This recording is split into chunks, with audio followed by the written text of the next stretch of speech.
Brazil, you faced a very interesting political situation where you had a new president and you had the past president impeached, and many of those who were behind the impeachment of the past president were people who supported business interests, particularly in a country where land rights and environmental activists face severe challenges. So has the space for civil society, has the space for defense of human rights, constitutional rights, gotten better or worse in Brazil? Thank you, Mandeep, for the invitation and also for these different questions. As with all of you, well, Brazil for sure we are living a challenging moment. If you think about our political context, it's so different. I feel like I'm coming from a different country when I'm from where I used to come when I attended the previous Human Rights Council sessions. So everything is very different and moving quickly in Brazil in different sense, including the political field. So I could spend my minutes here talking about the political crisis, but actually what I want to do is just show how this political crisis became, well, combined with economic crisis as well in Brazil, is actually taking the Brazilian society into a human rights crisis as well. And now we are having a very challenging moment in terms of human rights. So what we're seeing is that this new government came to power in a very pragmatic process, and after the impeachment, and also the legitimacy of this government is coming from groups that have a very conservative agenda. So what we are seeing in Brazil now is a moment of huge setbacks in human rights in different areas. So even if you take from civil and political rights and also economic, social, and cultural rights. So we are having a moment of setbacks, and we must keep guaranteeing the rights that they are guaranteed in our constitution, but what we are seeing is that dismantling all of these guarantees and human rights for now. So it's a very delicate moment in Brazil. And this moment of setbacks is combined with a situation that's not new in Brazil, that's a very dangerous environment for human rights defenders. As I said, Brazil is well known to be one of the most dangerous countries to be a human rights defender.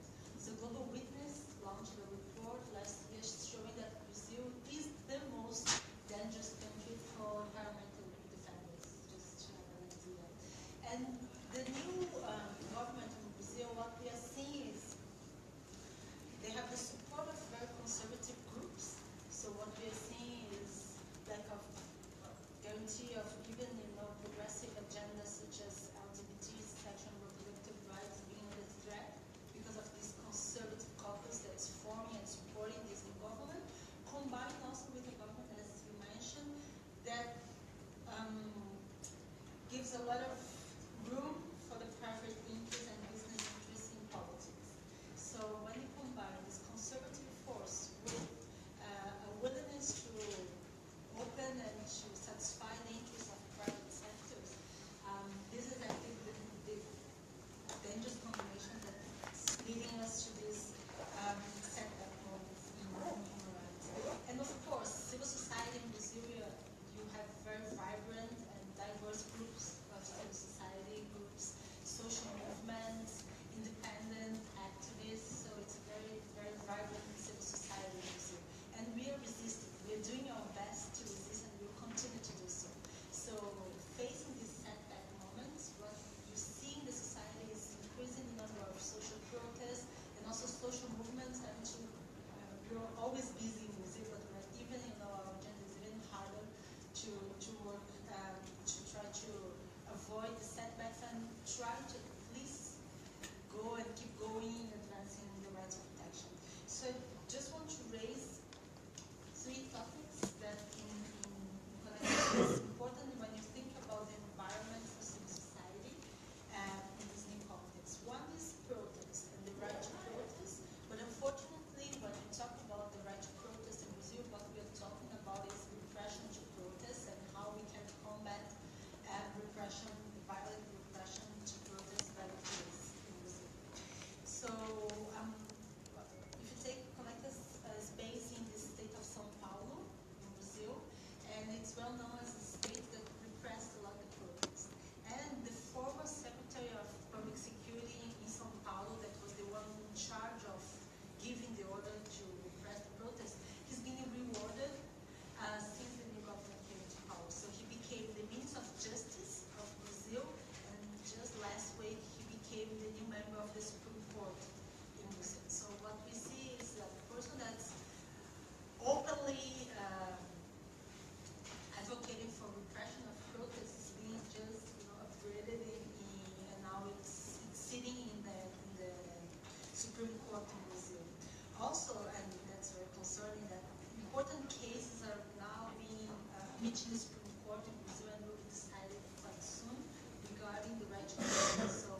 really the real takeaway is that this tight overlap between political and economic elites in countries like Brazil and many places in the world where we don't know where the state ends and where business elites take over is a big challenge, and is something that is starting to shrink the space for civil society and for the exercise of democratic freedoms.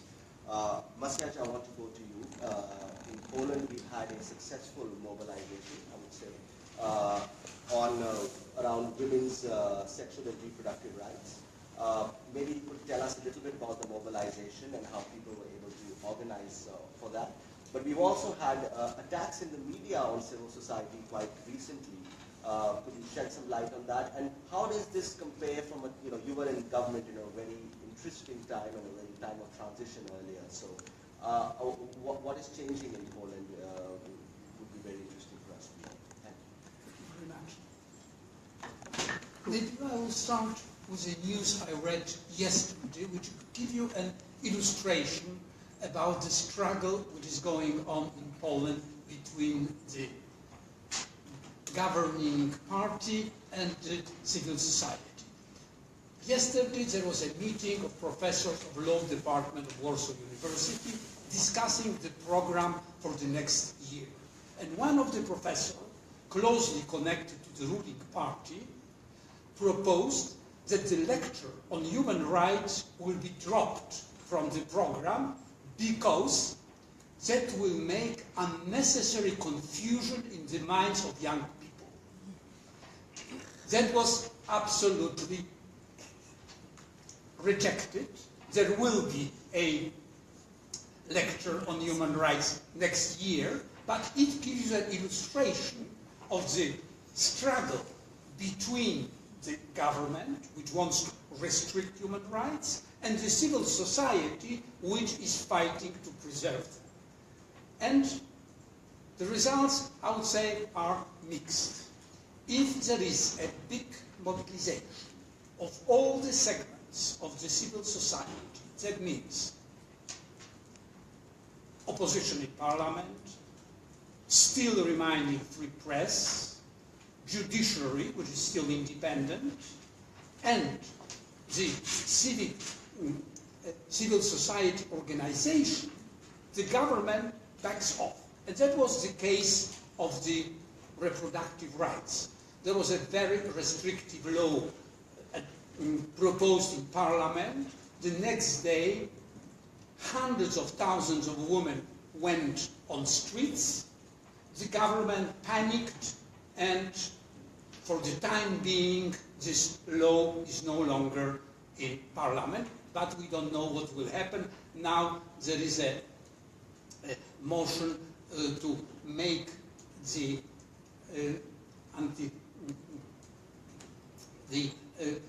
this pill day after ordered only by the physician.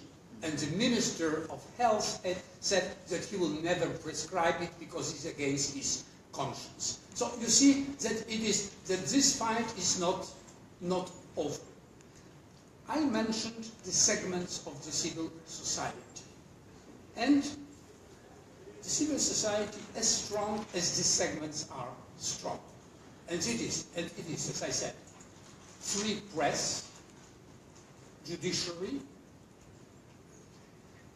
self-governments in the towns, and the human rights and civil society organization. One of them is the Committee for Defense of Democracy.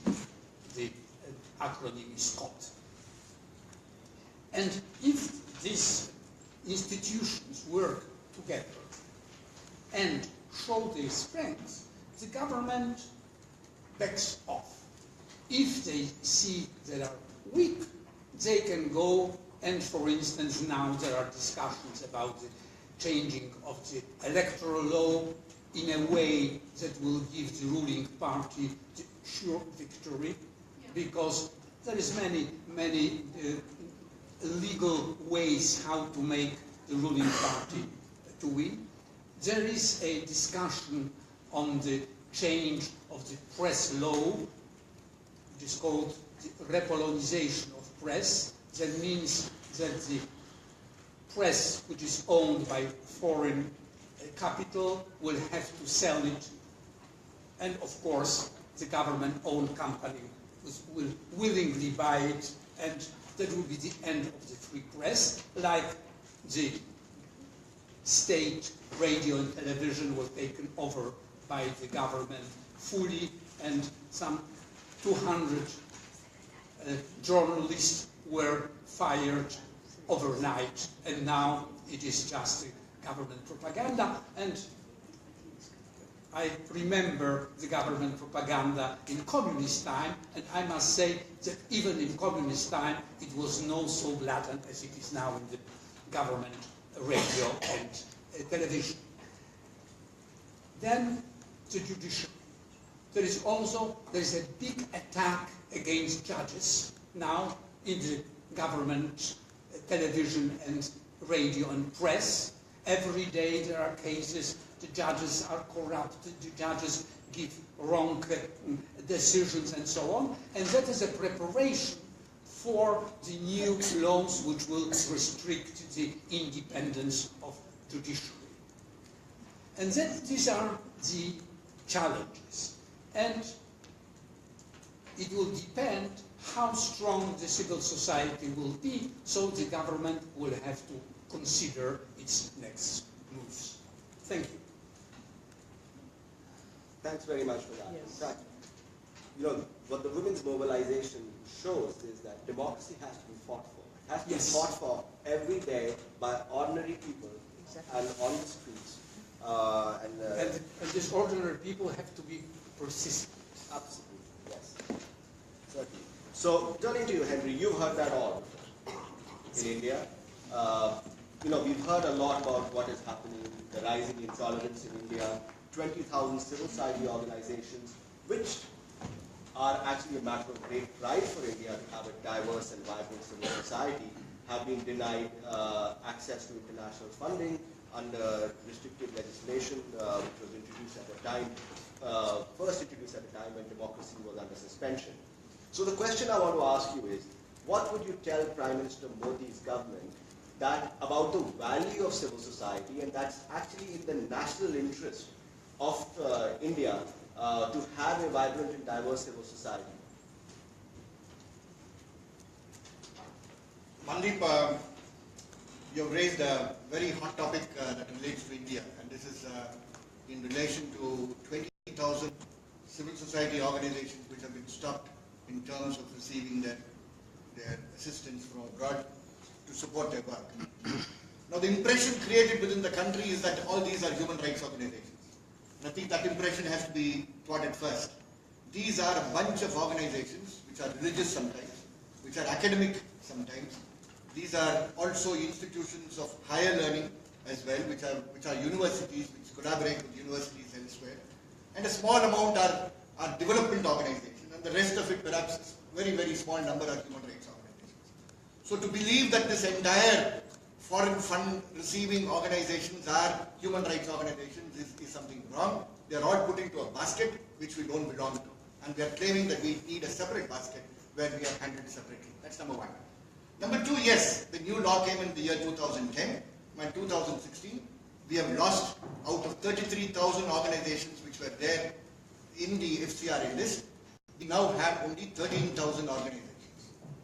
Well, the government is very happy. They've got rid of a number of people. And the renewal process, which is supposed to, it's like the Global Alliance of National Human Rights Institutions, which get their accreditation every 5 years. We are supposed to get accredited by this registering department to ensure that we continue to receive our foreign funding. And this year, last year in October, these 33,000 organizations were taken up for re-registration. And in the re-registration process, many were dropped out. I happen to be one who was also dropped out. The former Special Rapporteur on Health of the United Nations, who runs an organization called Lawyers Collective, he was dropped out. The former member of the CEDAW committee, Indra Jaising, her organization was dropped out, and you can go on listing organizations which have been dropped out. Now the point is, whose report are they depending on? I was actually in Berlin in a meeting of civil society when I received a two-liner, which informed me that my registration was not going to be granted. And the two-liner, I would like this House to know that it was a two-liner which said that the field reports that the Government of India has received, based on those field reports, my FCRA is not being renewed. And what are these field reports? All these field reports on civil society organizations come from the Intelligence Bureau. So the Intelligence Bureau of India decides the fate of civil society organizations in India. And that is the first thing that I want to highlight here.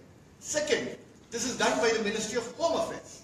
Now if Foreign Contribution Regulation Act is something which deals with finances in my country perhaps has the best finance ministry and the best guidelines in terms of finances, the best protocols in terms of finances, the best establishment in terms of finances. Why is it not being handled by the finance ministry and handled by the home ministry instead? These are policemen with their intelligence agencies who are actually following us up in our regular work. The third point I want to mention is that the government is extremely happy, and I've gone to court challenging the government of my registration, and the truth has finally come out. And if this is not reprisal, what else? The government in its counter affidavit in court has said that Henri Tiphagne, I don't want to take your time by reading the counter. It is in para 5.3 of the counter of the Ministry of Home Affairs saying, Henri Tiphagne passes information to the United Nations Special Rapporteurs. So, passing information to United Nations Special Rapporteurs and depicting India in poor light, it seems, is the crime that I have committed. And that is the crime for which I am paying 60 of my staff are there without salaries for the second term. Now, in the year 2016, we are not there for the last 4 months, our doors are shut. When this is the situation, Mandeep, what do you expect us to convince Modi about? Modi doesn't meet the press in terms of formal press meets. Modi doesn't want to engage with civil society. And therefore, how do we do it? We do it within the country, with the constitution we believe in, and we do it outside the country, the United Nations, where my country is a member of the Human Rights Council. So on one side, a country as a member of the Human Rights Council aspires to be a member of the Security Council, and yet accuses us of communicating A, with special rapporteurs, and B, with embassies. The US Embassy and the UK Embassy have been mentioned in the counter. Therefore, UPR work is illegal work in India, is what they say. I'm sorry, these are a bunch of people in the bureaucracy who have understood their human rights wrongly. We will fight it. We will fight it inside the country. We have constituted what we call a People's Commission for Shrinking Democratic Space in the country. That commission has commissioned a tribunal, People's Tribunal, and the People's Tribunal will now take up issues of dissent, protest across the country, and see that our fight is strong inside and outside as well. Thank you. Thanks so much, Henri, for telling us about the situation in India. In fact, interestingly, India was one of the countries which was involved in the drafting of the Universal Declaration of Human Rights. It's India's constitution, which has inspired the constitutions of so many countries, including South Africa, with its emphasis on freedoms of expression, association, assembly. And India itself played a very important role in the anti-colonial struggles, in fact supporting civil societies around the world, providing them moral strength at the international forums, such as these, in doing so. So India has a long history. Its whole freedom struggle actually was a struggle for civil and political freedoms, to emphasize it. Anyway, going to South Africa, what was once billed as the world's most hopeful democracy, South Africa, in fact, during the transition of 1994, there was a lot of positive legislation that came that laid the blueprint for a very enabling environment for civil society. Legislation concerning the right to protest, legislation concerning the right to association. So Corlett, of course, we are hearing many things about developments in South Africa, but how do we recapture that spirit of 1994 when South Africa actually showed hope and to those who believe in equality and justice and the right to speak their mind?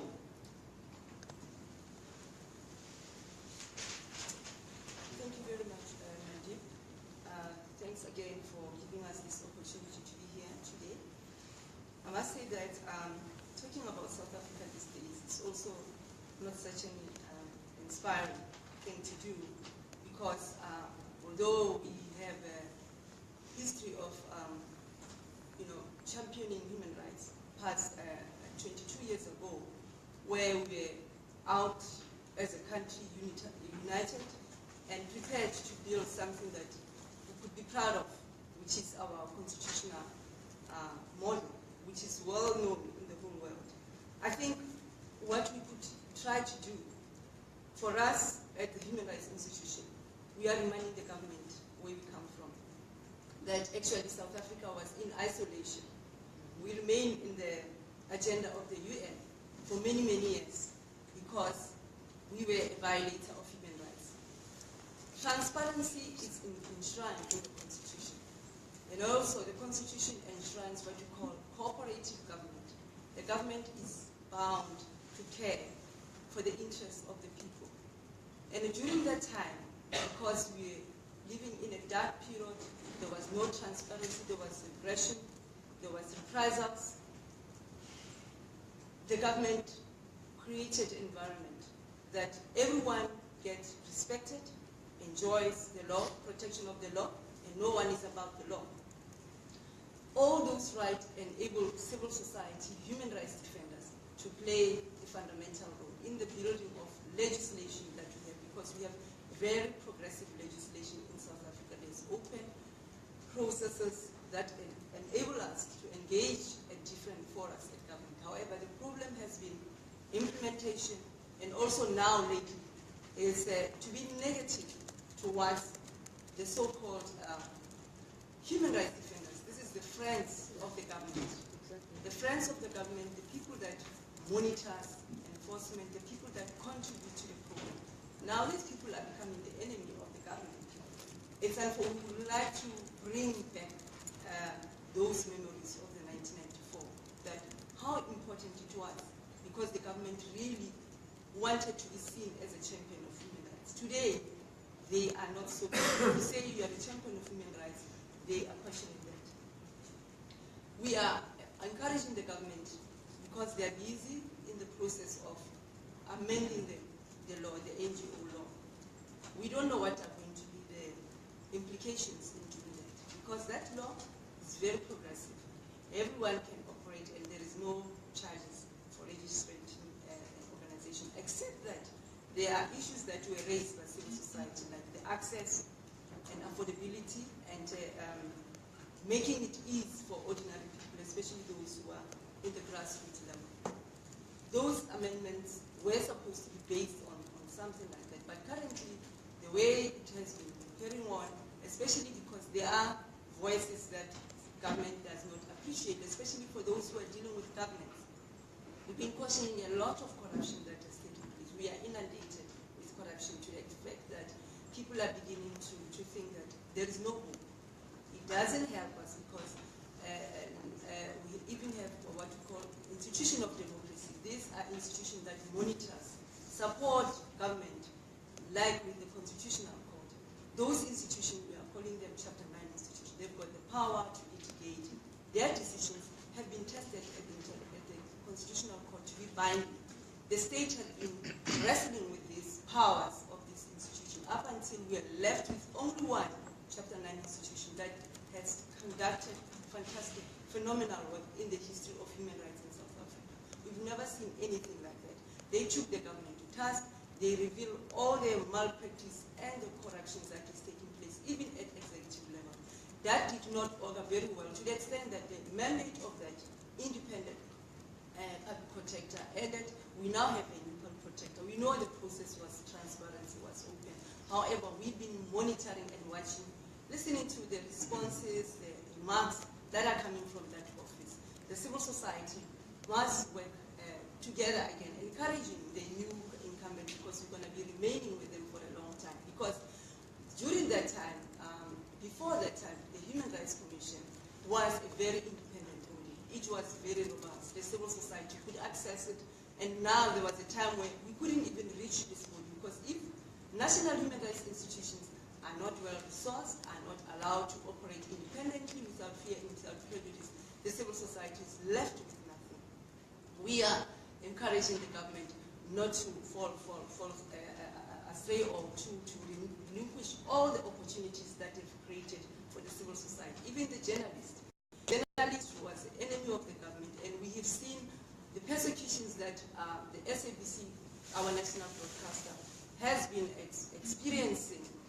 Employment of officials that are not professional, that are not qualified, that are brought in by political power, affiliations, and all types of things. So that has been our challenge. However, we are very fortunate because we have a very independent judiciary.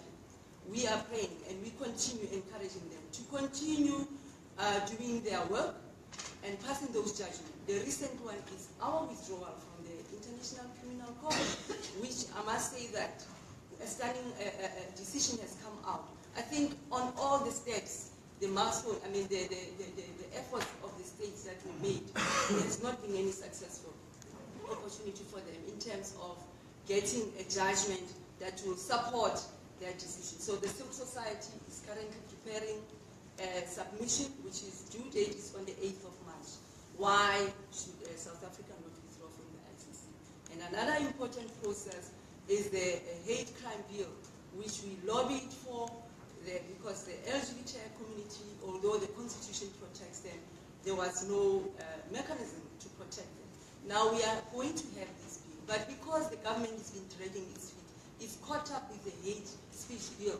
Now that is compromising what we want to achieve under the hate crime. So we are engaging, there's been those dialogues, there's been those processes. So we will want to encourage our government not to fear the civil society, to see a civil society as a friend. And we know that the UPR report, we don't know, we have not seen it, but I've just heard that actually there is a document which will be presented. Civil society have not validated that. So we are encouraging the government to continue working with the civil society and to open up the process of amendment of the injury and not to remove anything which is progressive, that is open and allowing our participation. Thank you, Nadia. Thanks, Corlett, and thanks for reminding us that South Africa carries the weight of great expectations. It is really, the hope that South Africa, inspires in many people around the world, given the history and of the struggle and the movement, overcoming with great courage and great passion all of the regressive forces and the very powerful forces that were against it. So, but thank you for sharing your views on the situation. I'm very happy to say that Michel Forst has just joined us. So, Michel, good timing. We've had a quick round of from very knowledgeable, eminent, and courageous panelists about the situation that they're facing in several democracies. You've just released a report which says that the situation for human rights defenders is quite dire, and it's unprecedented in the attacks that are being carried out on the legitimacy of human rights defenders. So I want to ask you a question. Since the Universal Declaration of Human Rights was adopted, has civic space ever not been contested? Civil society freedoms have always, democracy has always been under challenge and flux. But is the present now any different from what has happened over the last 70 years when people have struggled for justice and equality? Thank you. And I'm very sorry to be late, but as you know, the interactive dialogue was longer than expected. And I must say, again, I'm so very sorry to see that a number of civil society organizations who are on the list of speakers who are not given the possibility to deliver the statement, which is for me another signal that something is going wrong with a system of distribution of statements with the council, and that's something that also we need to be noted. And together with my colleagues, Special Rapporteur, we intend also to raise the question with the chair, the president of the council, to make sure that enough time would be allocated also to civil society organizations when it comes to interactive dialogue with Special Rapporteurs. That's important also to listen to the voice of the so many defenders that want also to come to the floor. As you know, and at the end of my statement, I also praised the very positive role played by defenders, and I also praised some delegations that in their statements precisely highlighted the very positive role that defenders are playing in the countries. And you may remember that in one of my reports I also quoted this very important role that defenders are playing at national level, and I said that the 2030 agenda is doomed to fail if we are not able to protect the defenders. And well, I must say that the situation is becoming more and more tense for defenders and for civil society organizations, not only in the global south, as I say, but also in any part of the world. In your leaflet, you quoted the fact that I'm just coming back from a mission in Hungary, and you may have enough time to read the report on Hungary, which is a good example of what's happening also in Europe. And I must say that I also heard similar statements coming from civil society organizations from other countries in Europe that say that what's happening in Hungary also could inspire other countries in Europe, like in Slovakia, in Poland. Also, we see a similar trend of different forms of attacks against civil society organizations, be it by a vilification of defenders, do not recognize the positive role that they are playing at national level, domestic level, but also by an increasing burden applied to organizations by law that criminalize defenders, but also that impose another burden on the shoulders of those who are leading organizations by increasing the burden in terms of registration, by forcing them to have the service of law firms, costly law firms to register the organizations. And in Hungary, like in other countries, the mere fact that many organizations, many good and effective organizations are now fighting for funding, because now the EU funding is channeled through the government, and the government decides not to allocate funds to the most critical organizations in those countries. Also, another factor, you see very effective organizations starving in those countries. I'm just also coming back from another country, Australia, and you also have read my mission statement in which I quoted the difficult situation faced by defenders and organizations in Australia, especially those who are working on the rights of migrants, with this law that threatened defenders of 2 years prison if they inform of what's happening in the detention center in PNG and Nauru. And although no defenders have been brought to court, nonetheless the law is a deterrent for many organizations that don't dare to speak loud on what's happening in those detention centers. And you may remember that the chair of the National Commission was publicly attacked by the Attorney General precisely after having publicized a report on the situation of children in those detention centers. In Australia, also gagging clauses imposed to service providers and NGOs also that prevent them to speak loud on the situation in the country. That's also for me worrying to see that also in countries in Europe, Australia, countries like this, you see attacks against defenders. In my own country, France, similarly, we see strong attacks against organizations that are working on the rights of migrants, and some of them are currently being brought to court for simply having helped and supported defenders of the right of migrants. That's for me something that is also a bad trend, and I do see that many countries are looking at what's happening in Australia, in France, other countries, and say, well, it's happening. France is doing that. I mean, why don't we do similar things in our country? So the bad examples will inspire countries to also implement bad provisions and bad laws in our countries. And lastly, I would like also to mention social movements. I'm just coming back from DRC, in which I met with so many young activists that don't want simply to register themselves, like Filimbi, for instance, in DRC, or La Lucha, for instance. You may have heard of them. You see similar trends in many countries that social movements simply want to demonstrate, to freely assemble the street, and they're facing harsh measures by the states that attack. So you see, those trends are for me something that is really worrying. Maybe not to compare with attacks in other countries, but to see that also in those countries, similar things are happening is for me a trend that something is going wrong in all the world. Thanks so much, Michel. We have about 10 minutes, so maybe we could do a quick round of questions and comments, and then we can have the panel respond with some recommendations on what we can do collectively as civil society, as governments that have a constitutional responsibility to protect these freedoms, and as other sectors of civil society and those of us who are interested in protecting constitutional law and international commitments on civil society freedoms, what we can do together.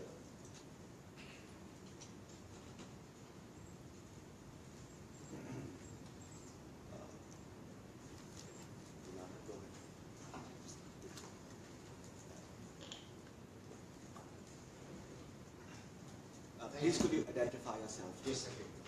My name is David Whaley. I have the great honor to be the first UN resident coordinator in New South Africa to 1995 to 2000. For the past 13 years I've been working very much on a very different situation, which is the human rights situation in Sri Lanka.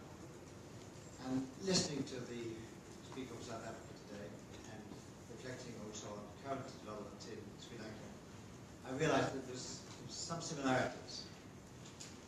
I remember watching so many of my friends from South African civil society really engaged with the government, some co-opted directly into senior posts within the government, some invited to work on policies, some invited to lobby on the policies in Parliament.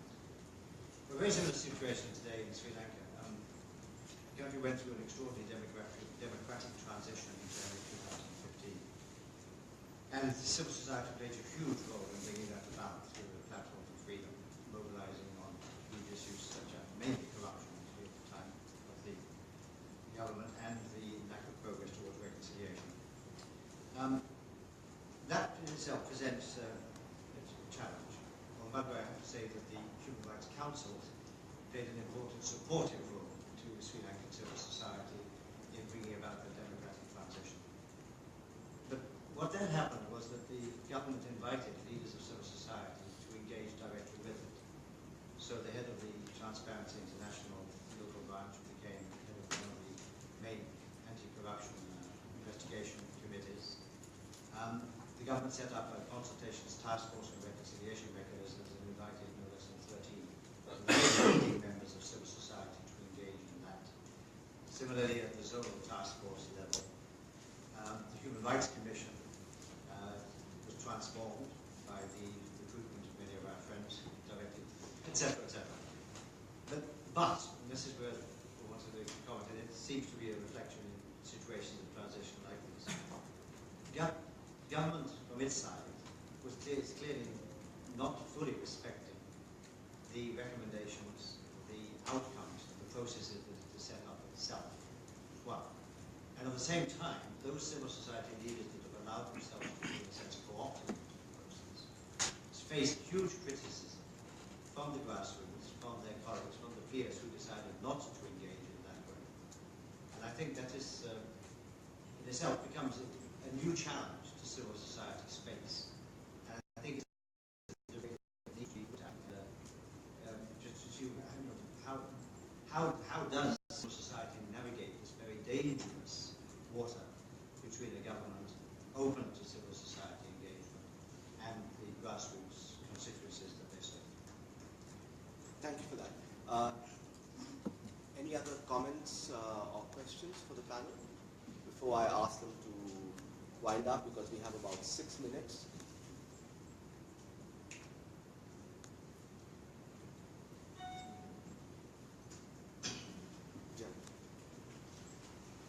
Gareth Summer speaking, World Organization Against Torture. No, I just wanted to express a word of sympathy for the panel here, because I believe that we hear very little about the countries that you represent here at the Human Rights Council. And that is maybe the question: how can we raise the profile of countries like India, countries like Poland at the Human Rights Council, countries that we've forgotten in a way over the last years in some ways here at the Council.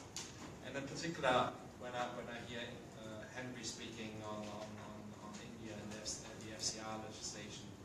I think one of you mentioned the government doesn't want to champion human rights. I don't even expect the governments always to champion human rights, but to expect that there are some rules of the games that they accept, and that is freedom of association, that is freedom of assembly, that is freedom of expression.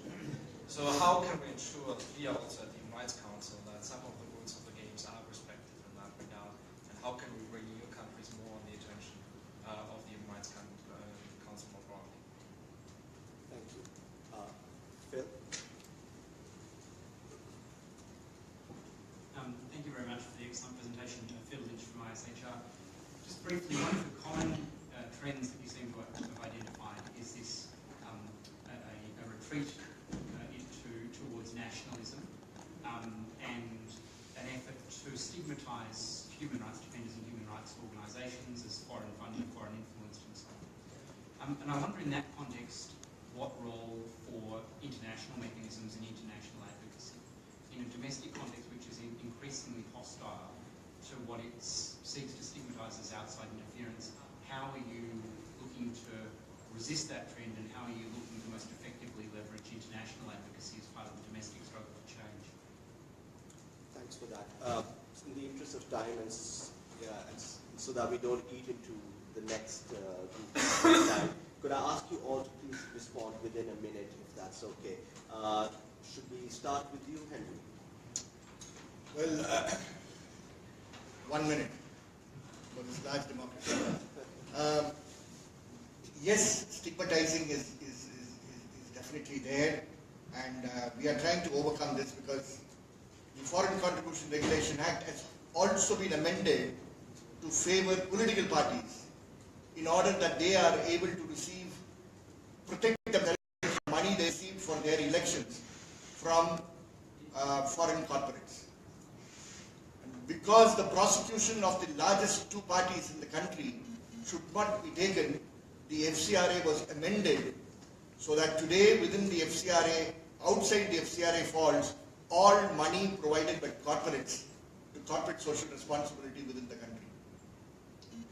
Therefore, it's very nice for us as a political party to receive money, but as a non-profit organization, it's very difficult to receive money from ISHR. But if I can receive money from any foreign corporate in any part of the world, as long as it is money that comes through business. So our effort is today to see that we also move from being a non-profit to being a profit ourselves. I'm sorry, we would love to be non-profits, but if that is what the government wants us to be, we are willing to be profits which don't make profits which don't make profits at all. So there are lots of legal discussions that are going on within the country to see that legal ways. We have got examples of Malaysia, we have got examples from other countries. There are lots of small examples that are going on within the country. But within the profile here, you need to raise the question of how a world's largest democracy attacks human rights defenders for communicating with UN Special Rapporteurs. That is serious. And I know that the crime I committed was accompanying Margaret Sagakia during her official trip to India, Michael, before your tenure. That was the crime I committed. The crime I committed was that I was instrumental in ensuring a report to Gandhi's predecessor, the ICC's SCA, about the National Human Rights Commission in India. These are duties of human rights defenders, and that is the profile that you should be able to raise here as international human rights organizations in Geneva, and raise this question loud and clear in order to enable us to be able to continue our work. Corlett? Thank you very much. I think that we have seen that trend as well in South Africa, where channeling of resources to government and government appointing a body of organization and agent that distributes funds. That process is even overtaking the activities of independent civil society, because there has been a number of times, like organizing a shadow report, organizing a UPR for the civil society, and because we've been pushing for very, very strong resolutions and recommendations. And one thing for sure, when you keep on advocating and reminding the government and making public awareness of those findings, the the government becomes very, very sensitive. So it's about controlling and managing the voices on the ground. And the ordinary people, unfortunately, they remain in the dark because there's a lot of manipulation in how those who try to become independent and use their resources elsewhere, named as a foreign agent. Anything can be placed on those voices because of the anger, of the retaliation. And if they conduct processes like the pre-meetings we have before coming here, those meetings are very monologue. You have to come listen to what the king is presiding and informing you. And, they don't take you serious. There are very few organizations that have got this kind of knowledge. So it requires a lot of time to educate the masses, to educate people on the grassroots, because they are the ones who are suffering. All these corruptions that you're talking about, sanitation is not there. People living in degrading and inhuman environments. Poverty is affecting them. Crime is affecting them.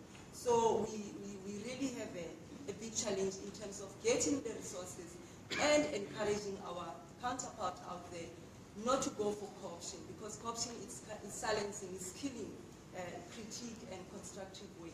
And I think the last point is the resolution of the civil society, the civic space, that was a very progressive process for all of us.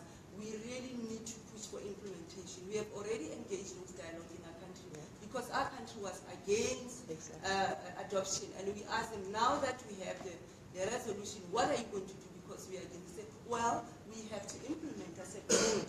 We will encourage you, we will come and give. So it's about, finding those strategic way and constructive way of changing the status quo. Thank you very much. On what Phil mentioned about this nationalism and being more hostile to international influence or intervention, so far we are not reaching that point in Brazil, and hopefully we will not be there.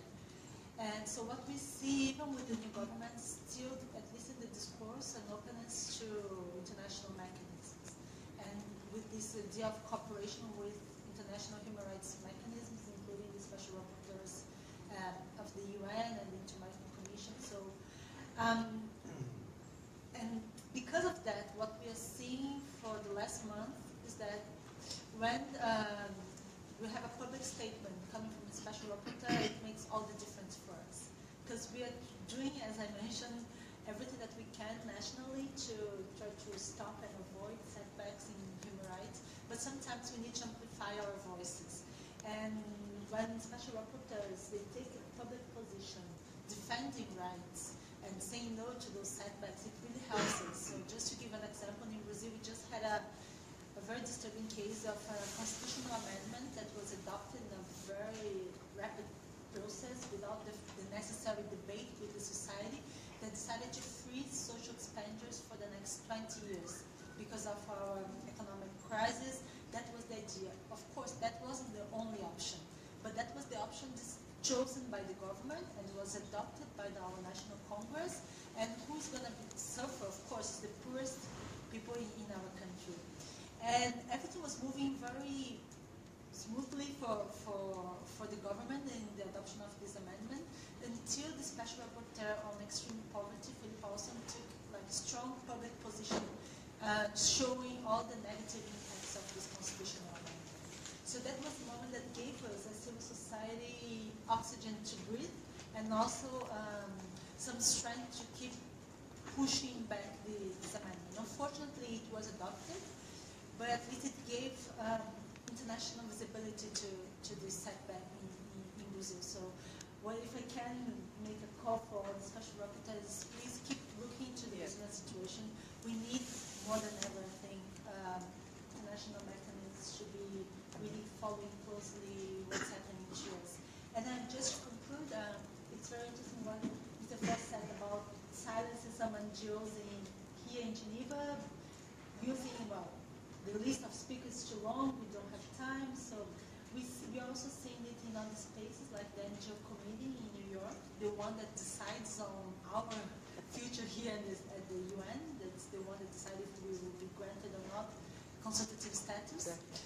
There was a good precedent that the National Service for Human Rights were able to speak in the session last year of the NGO committee in New York. But this year, Conectas, well, we tried to use this precedent and take the floor there, and we were denied to speak there. So we know this is a very problematic committee, so we need to reform it, and this silencing Conectas was one of the examples of we need to really strengthen the civil society space in many aspects within the UN as well. Second, what we just heard, that I think that we are in a crucial moment in the history of democracy where we will have to redefine the very concept of democracy. We have been living in a world where the elected government was meant to be democratic. It is not true anymore. If the government do not respect the rule of law, freedom of press, freedom of assembly, freedom of expression, it is not democratic. Even if it is elected, even if the elections are legal.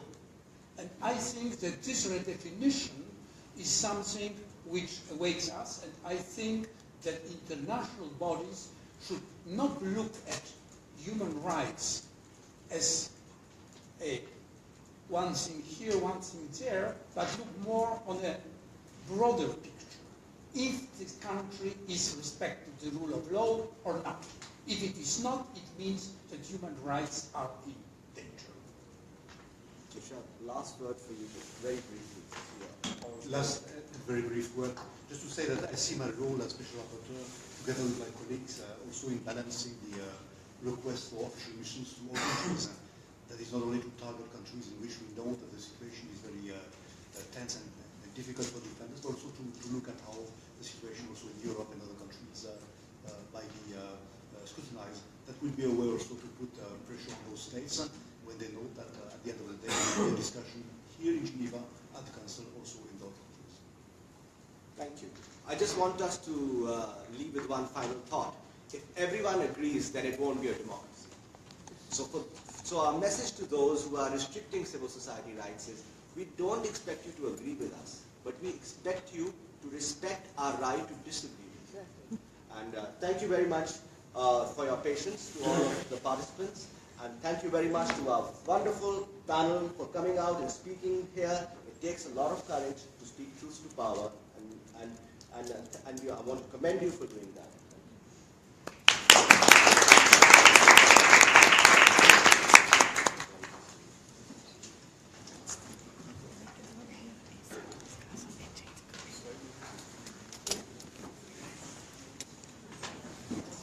Why